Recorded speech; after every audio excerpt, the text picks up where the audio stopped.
Nëse çarçafët nuk ju ndriçojnë më nga bardhësia, atëherë ju po bëni këto 4 gabime kur i lani.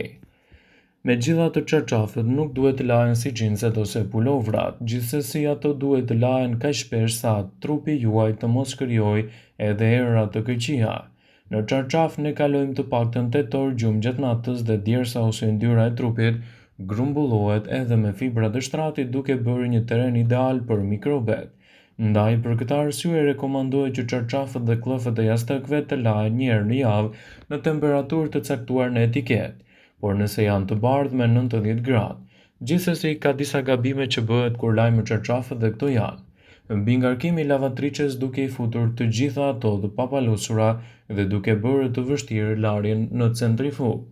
Zgjedhja e ciklit të gabuar të larjes, ai normal është të 60, ndërsa kur janë më pak të ndotur në cikël më të shpejtë. Ndonjëherë edhe tharja ka rëndësi pasi mund të krijojë humbjen e ngjyrës. Larja me produkte të gatshme gjithashtu mund të krijojë edhe humbjen e ngjyrës.